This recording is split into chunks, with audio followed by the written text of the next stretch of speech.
edition of Pro Wrestling Truth's G1 Climax coverage special. I am your host, as always. My name is Mike, and I am joined by the owner, the operator, the man behind it all over at Pro Wrestling Truth, my friend Ethan. Ethan, how goes it, sir?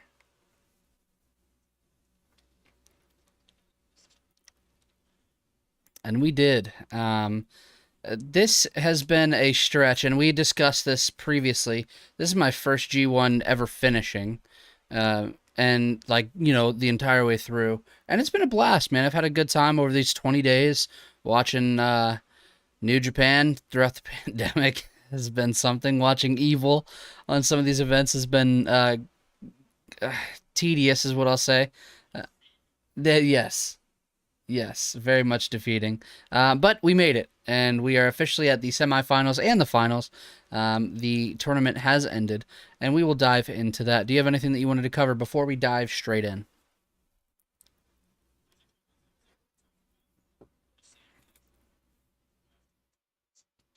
Mm. All right. Well, our semifinals took place on the 17th. And I said semifinals, right? You're looking at me like I'm a psychopath. No, you're good, man. Uh, so our semifinals saw Naito versus Will Osprey. Osprey comes away with the win here, and he etches himself into the finals as one half of the finals there. This was a fantastic match, man. Osprey and Naito had a banger here. From the jump, Naito acted like a prick, following his whole thought and demeanor after the Zack Sabre Jr. situation the night before. He also fucking killed Osprey throughout this. And what we'll come to find out is Osprey really does end up selling his neck.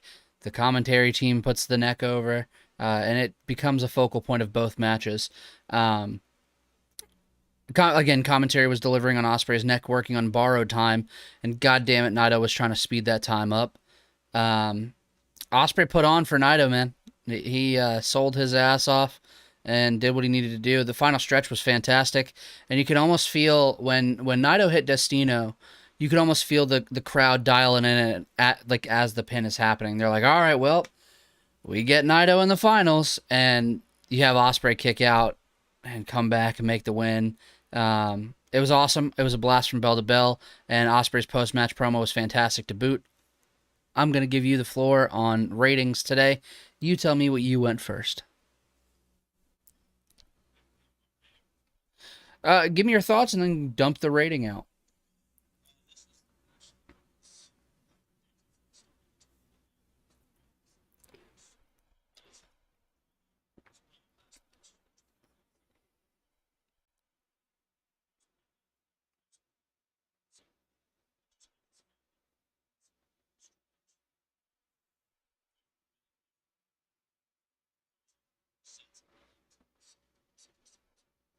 Mm,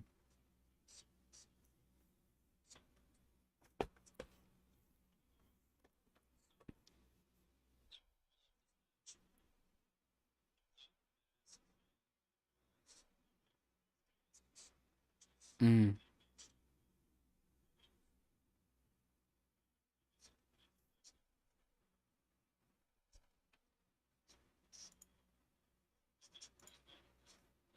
But in these big matches with guys like Osprey and Ibushi and Omega, he fucking kills it.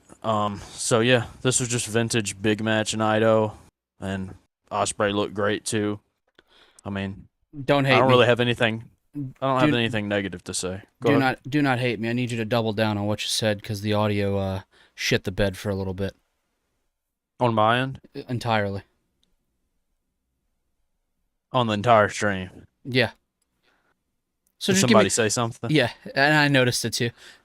So give me your thoughts one more time on this match. Um, I'll just re-listen. It's basically, fine.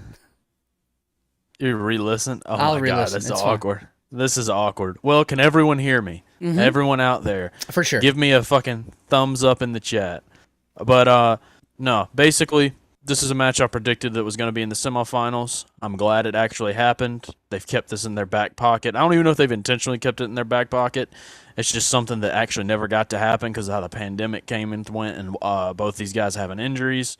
And now you have it, and it lives up to the expectations. I mean, these two are never going to have a 5-star, at least in my book, with one another. But this is probably the best match they could have, and it rocked. I went 4.25 on it. I just love when Naito, he comes in here busting the reverse run out, the Destino, the fucking, all the crazy shit you don't normally see him do, popping out a fucking Hurricane Rana, just you saw that, you remember that spot in there, don't you, when he just busted one out off the mat. It's just good shit, man. 4.25, one of my favorite matches of the tournament. It gave me what I want. I wanted out of this. Yeah, man. Naito showed up. Unlike what he did with Aaron Henare, man, that he put on here, and it was great. It was a blast. And again, Osprey. So did this win you over? Did this win you over on Naito? Naito will never be won over in my eyes because he phones it in against people who aren't established, and that seems shitty to me. Does that make sense? What did you just say? Last part? He phones it in against like other competitors that aren't really established as like guys yet, and that seems shitty. Okay. Like a certain individual who apparently went into business for himself this past Wednesday. That's what it feels like Naito does. Well, here's the thing about Naito is he's been fucked around for years by New Japan, if we want to get into it. And I'm not saying that he should have been given a better treatment than, because I'm not like a Naito head, but I can sympathize with Naito because of how long it fucking took them to give him what he deserved. He's one of the most popular guys over there. In that poll they did recently, he was in the top 5 most popular wrestlers in the world to Japanese fans. With how they fucking dredged out his story to finally get into main event Wrestle Kingdom and finally win the belt, what if they would have kept his momentum, maybe his entire demeanor would be fucking different, but now what's his point? Why should he fucking go out there and fucking, not saying this is how it should be, but if you're Naito, I don't know. Soft. I mean, you got CM Punk out here starting shit with Hangman Page. God bless. I wasn't so, even let's talk about Punk. Is Punk going to win? You got to be won over by your boy? I mean... I'm sorry, man. I'm just trying to start shit for no reason. We had this chat privately, you fuck. For what it's worth. We can do Naito versus Punk and see who gets mad at one another first for something petty. God. How about that? I went 4.5 on this. It was fantastic. A few things stuck out to me about what Mr. Osprey says in his post-match promo. The biggest thing was, quote, "When I formed the United Empire with Okan, with Jeff Cobb and Aaron Henare, along the way we picked up TJ, speaking of TJ Perkins, Akira, and Aussie Open. Got one more coming as well. That's a surprise." Oh, great. Maybe it's one of these NXT UK releases we just had. No, sir. I have a good guess as to who it is. Give me the dork rating on this person. 1 to 10. 10. Fuck yeah. Maybe not even that much of a dork. Just like why? Why you? Who would it be? Who you got? Lay it out on the table for everybody. And I'm gonna explain why first. Okay. Pac's promo on Wednesday. He says, "If you think you're the..." Just listen. It's not what I'm going to. And you think that's what I'm going to. I'm telling you, I'm reading into this far too much, and that's why I'm giving it right now. He says, "You're not..." We got 6 people in the chat to hear you give dude. this spill. It's okay. He says, "You think you're the best... If you still think you're the best wrestler from Britain, then you've got your head in a box. And here's my theory. If you go back and watch the main event..." I know where you're going now. Kip Sabian is front row. I fuck with Kip. With the Bucks, Omega, and then La Faction and Gobernable, right? Typically, Kip is lethargic and like almost mocking with his claps. He was fucking dialed in for this match. Given like the Kenny claps, everything. Dude, what if it's your boy Kip Sabian? Honestly, fuck yes. It'd be sick, right? Because the fact of the matter is this. I don't know much about Kip Sabian personally, so I don't know if he's a closet piece of shit like Aaron Henare came out to be, but like as far as what I've seen of Kip Sabian, and I don't think Kip Sabian's like the most phenomenal guy in the world, but I think he's someone that's a home like started with AEW, and he never fucking did anything bad. He was a fun part of TV. Him and Penelope need something to fucking do, and this is so tough because it gives him something meaningful, but then he'll also be in one of the worst groups in wrestling. So like, what do we even? You have Aussie Open though, baby. They suck too. I mean, Oh, I'm sorry, guys. Like the only person I like in fucking UE really is Great O'Con, and I like Jep Cobb most of the time. But everybody else, if I never watched another one of the other people's matches in that stable, I wouldn't be upset about it. But I will. I'll watch plenty of them more, and I'll complain about it. We'll do an up and over reunion, and Pat will get me riled up, and we'll be pissing and shitting for all you people out there. So you're a monster. But no, good guess though. And I know you really like the post-match promo. Let's dial it back in. Anything else about the promo or? That was really it. A few things stuck out that I actually messaged you about that I didn't write down. But man, it felt like Osprey was on the verge of tears. He said he was talking about forming UE and how he wanted to bring back class wrestling. But now he has to back his words up. He's lost 6 of 7 matches against Kazuchiko Okada, who ends up being the other man in the finals. And he straight up looks like he's about to cry. And he just says, I can't lose again. I just can't. And it's fantastic. It's awesome. At the end of it, he goes, it's now or never. Tomorrow, Okada meets me at the top, and it's a long fall down. I don't want to fall again. And I just think that is good shit, man. I think it's awesome. I know that you think that fucking Osprey's a dork.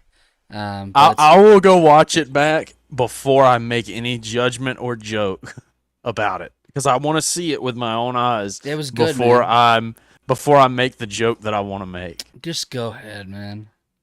I don't know. I just when hearing you read that aloud made me think of so many things. An audiobook of Mike reading Will Osprey promo. You're a piece of shit. You know, it's like I never thought I'd be here, but the way you just read that so eloquently, beautiful, bud. You fucking suck. The other semifinal was the other Tamatonga taking on Kazuchiko Okada. As I said, Okada comes away with the win. This was a fine match, albeit safe as hell. This would have posed better as a block match than it did a semifinal, but with that said, the last few minutes rocked. Thought it was great. Tama hits the gun stun on Okada, but couldn't cover him in a timely manner. And then you had Okada still barely kick out at like 2 9/10.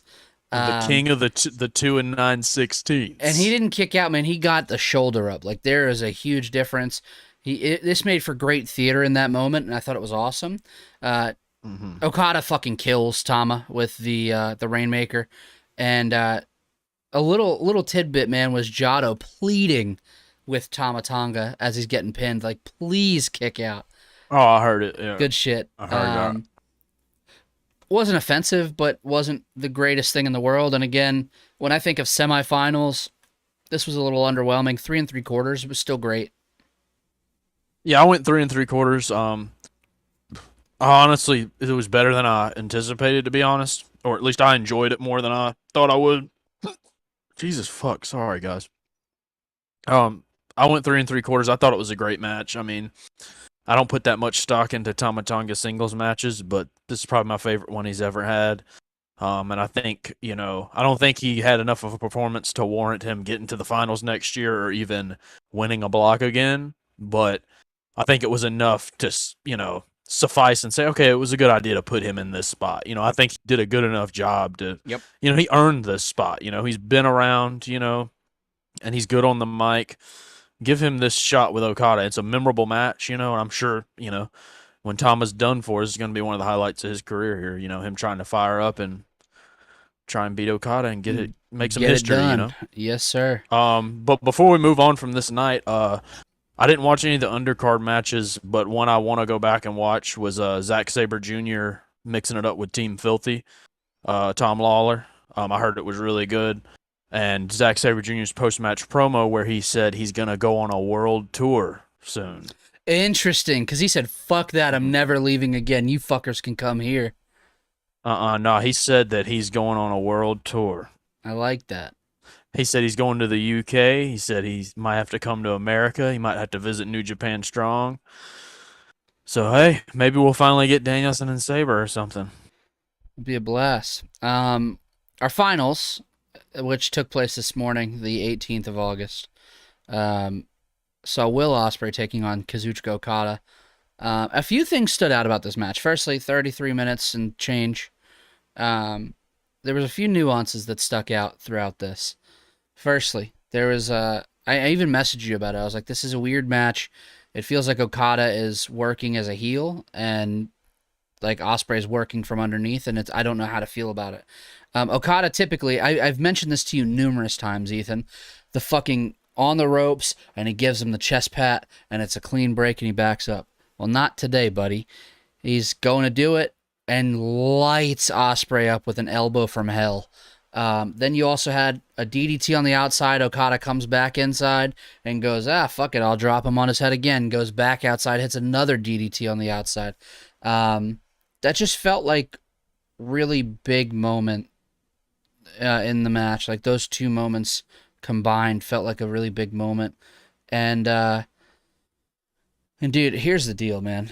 I know Kylie isn't in the chat, but there was a hot take on my Twitter feed a couple days ago, maybe a week at this point. Kylie said, Will Osprey can't tell a story.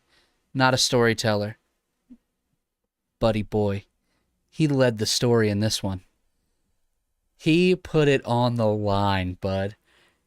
And I think what it comes down to is this. Osprey was so obsessed with winning and studying all these people that beat Okada, and that was the whole talk, was like AJ Styles, and you had Naito, and you had, Tanahashi. You had these people that won, right? And he's doing like the phenomenal forearm, and he's doing like the Styles Clash, and he hits, a high fly flow, and there's big moments here.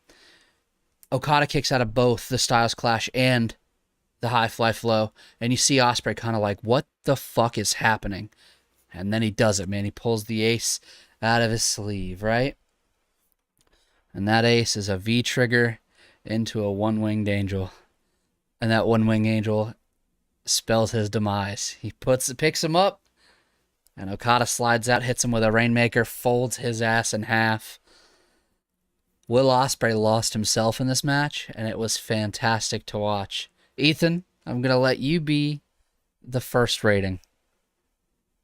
Now, why? What'd you go on this? Every time, for the record, I want everyone to know this.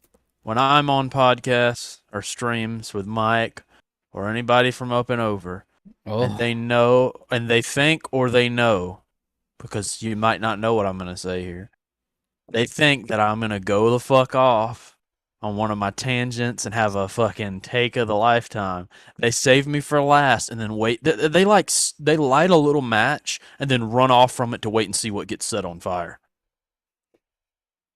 And that's what you've done. You back me into this corner where I can sit here and shit on something. But here's what we're gonna do. I'll be honest, and I'll just play it real quick. Justin just slid in the chat with just a casual oak. Oak. Only oak. No island today? Just oak. Just oak. Gone for 2 weeks. Oak. Kata. All right. Add one more A and you got it. And then you got 2 Ks. And you know what that means. So, my thoughts on this match. I'm just going to give my rating first. I'm just going to blow my load early here. 4.5. Okay. The best match they've had together, the only match they've had together. And that's what I'm going to say here, too. I'm not going to over-critique this match.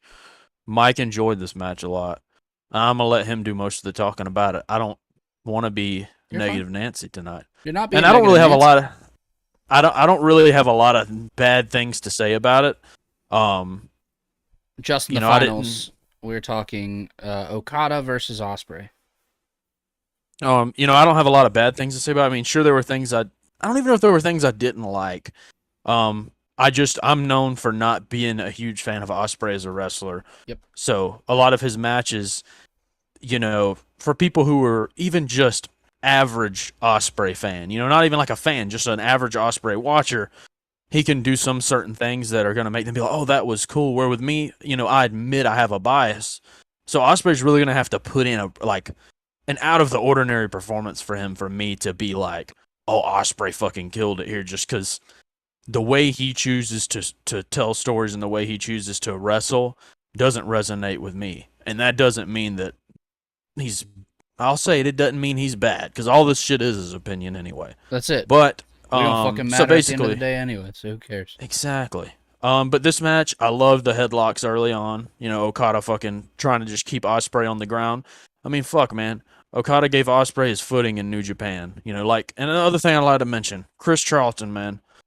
I'm not gonna say what the name I call you behind closed doors. I'm not gonna be mean on this stream. I'm not really a fan of you either, for different reasons. I don't really like Kevin Kelly either. Anyway, I guess I don't like anybody. I guess I'm just a grumpy piece of shit. You're just a grumpy old man. Dude. But Chris Charlton here in the semifinals the night before and everything, he was awesome during the entrances, hyping up the story of each individual. It started with Naito for me, Osprey Naito match, just the way he built up, like what led Naito to here, and then in this match, he set the table for us to feast, man. Fucking awesome job, Chris Charlton. I know you'll never watch this, but if by some stretch you heard that this fucking redneck piece of shit was talking shit on you, and you decided to come in here, I want you to know that I'm giving you thanks right now, Playboy. So, yeah, Chris Charlton laid the fucking groundwork for this, and we settled in. I mean, this was just I hate to say basic, but it's your basic New Japan formula. It's your basic Okada formula. He settles in, fucking grabs him into a lock. What are you laughing at? Colby said you're just a natural-born hater. It's okay. Colby, well, tell me this. Are the people I'm hating on people you like? I don't think you like Will Osprey. I don't think you give a fuck about Chris Charlton or Kevin Kelly's hog ass. So, I was about to say fat, but I don't like to shame. I have a gut myself, and I won't flash it for y'all. Old Kevin. Kevin Kelly. KK for real. That line just took the cake. Anyways.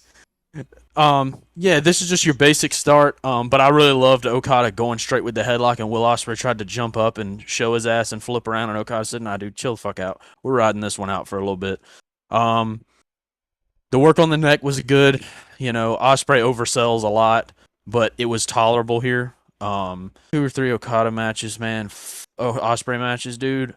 I could have fucking wrote a book in the time I watched that shit. It felt like it was just so plotting. It's like, oh great, we're gonna fuck around with each other. Oh, we're gonna do the and then we're gonna go to the floor and do a DDT on the floor. Then we're gonna go in here and Osprey's gonna hit 5 moves at once, and then we're gonna drop to the floor, and then we're gonna wait, and then we're gonna get back up and hit 5 more, and then it's just the same shit. And it drug on and on because I'm waiting on everything that's gonna happen to happen. I'm just, all right, guys. Here, it flew by. This was 33 minutes. And it just fucking flew by. They paced this a lot better than before. They had a little bit more of a story going in. I don't really know what it was. I mean, wrestling sucks the majority of the time, and it's a very weird thing. So the way I try to base it off of shit nowadays, rather than being like, I wish he would have sold that move a little better, this a little better. I enjoyed this. I had fun watching it. I can't say that for some of their other matches.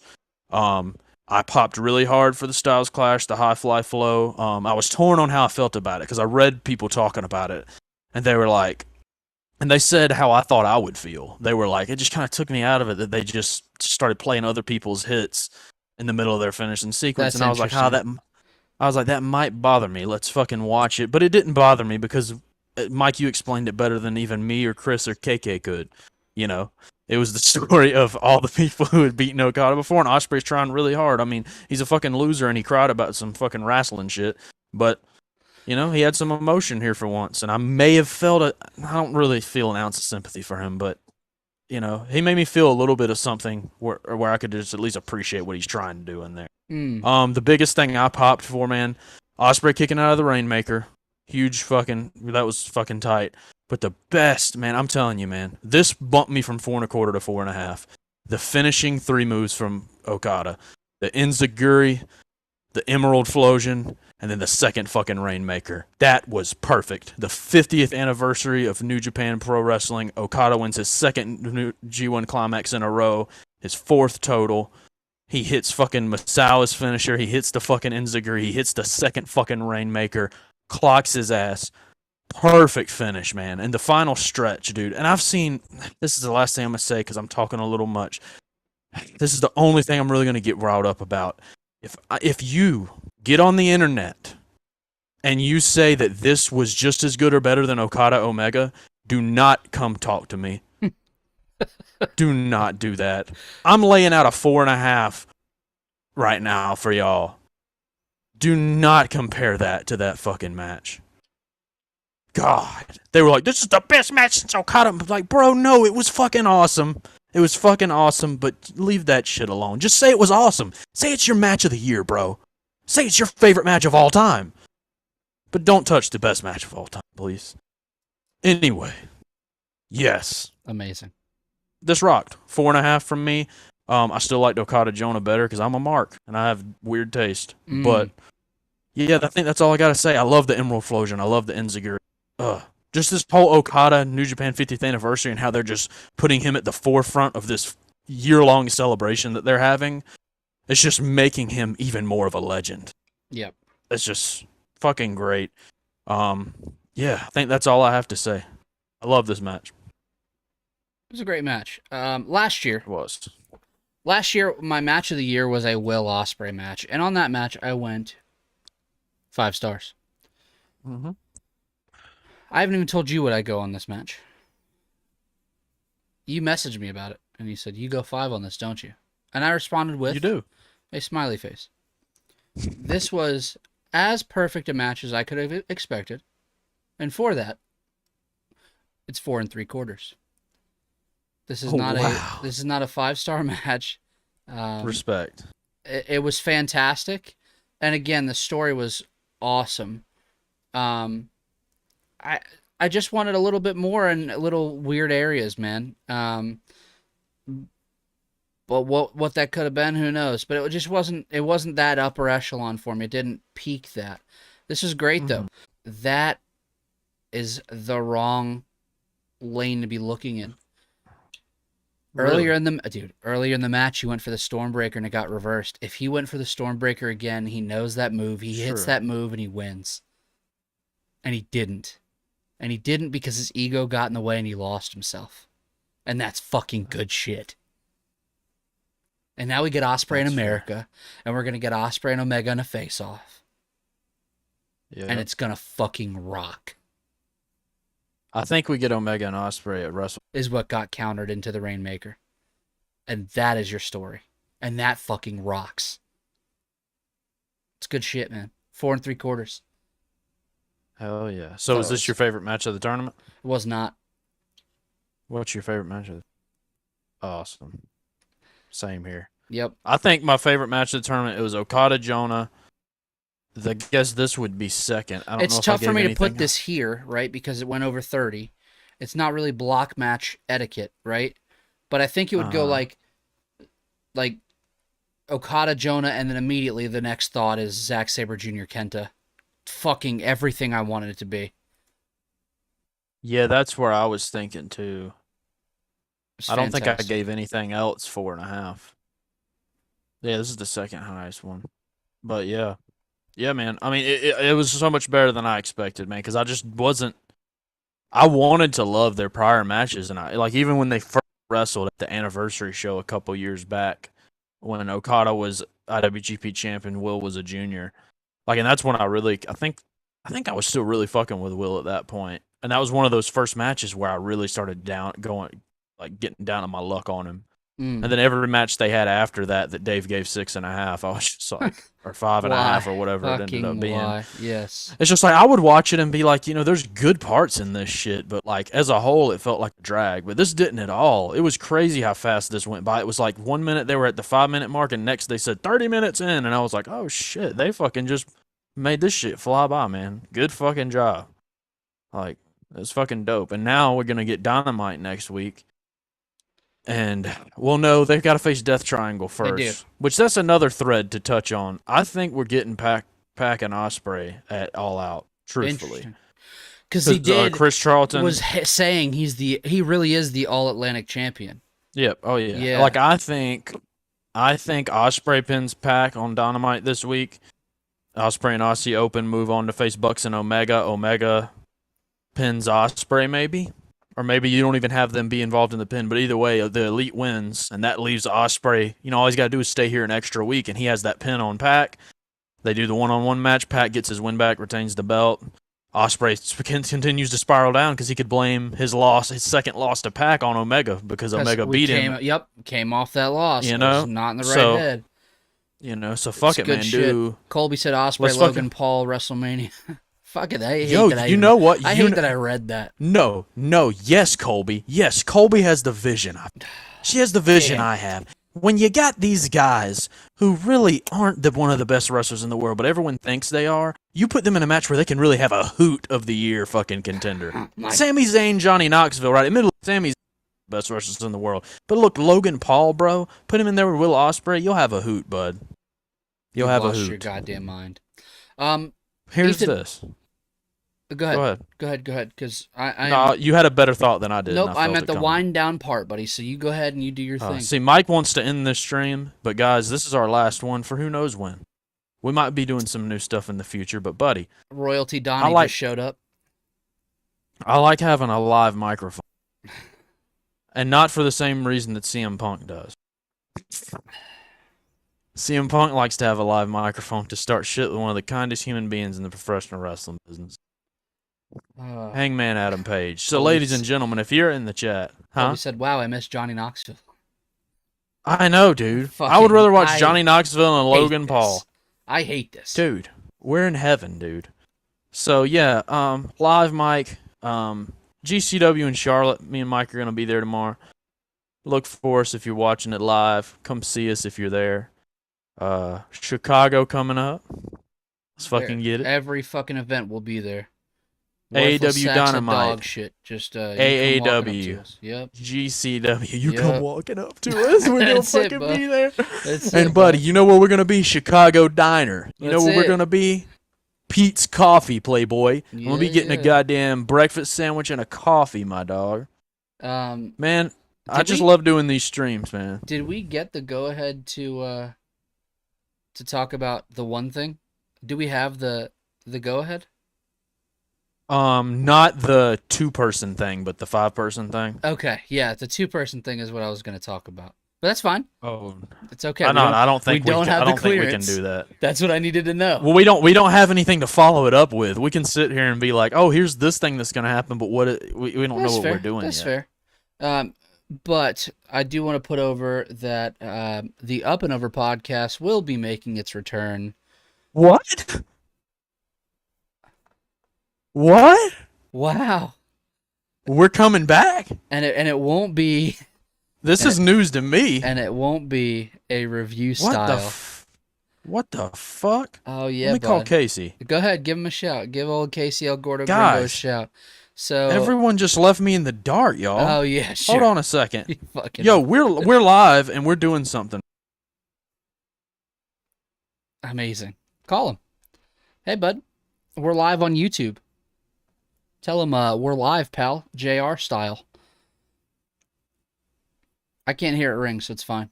On top of that, I do want to put over a few people, right? Some of the best people that we have met through wrestling Twitter, wrestling networking in general. Wrestling walking on sidewalks in Chicago. That's it, right? Obviously, Colby's in the chat. We love Colby. Her sister Kylie and Haley do a really fucking cool thing called Romanticized Wrestling. And it's fucking cool as shit, dude. It's awesome. Yep. Both Haley and Kylie go so in depth with their coverage that if you're not paying attention to them and you don't follow them on social media, you are fucking up. So to put them over real quick, at Haley Ann, HALEYANNE _ at Fuller _ Kylie, and at Romantic Wrestle. Make sure that you follow those 3 accounts on Twitter. They put out fantastic content. I can't recommend them enough, and I'm thankful that we call them friends. And again, be on the lookout for a few things from Ethan and I. Ethan, I think we should do a Pro Wrestling Guerrilla style weekly episode soon. I think that might be the play soon, yeah? How do you feel about that? I feel phenomenal. And I know we need to end this because everyone's messaging me that my mic and audio's clipping for everybody and shit. I'm sorry. I got a new mic on the way. I don't know if it's my mic or if it's my internet. I should have restarted my goddamn computer. Every time I open Discord without restarting my computer, it does this. I'm sorry, guys. But yeah, Mike, we're doing something soon. Whether it's one option, we got 3 options on the table. Me and Mike might fucking do all 3 of them. That's it. So just be on the lookout for that. I mean, the Ethan and Mike show has a nice ring to it, if you ask me. It does. It does. What do y'all think? The Ethan and Mike show? The hog pen? What should we call this shit? With Ethan and Mike. Dude, I'll set a Holy pin up around this hell. desk. Let's A go, playpen with a trough in the back. Don't all right, fucking guys. say it if you don't mean it. Guys, thanks for joining us. If you see us at GCW tomorrow in Charlotte, come say hey. If you see us in GCW, AEW in Chicago, come on through. Come say hey, and we'll see you guys around. Thanks for hanging out with us all month long, and we will see you guys soon. Cheers. See you next year. We're doing this again next year for the Shake G1. on it. Shake on it. Cheers on it.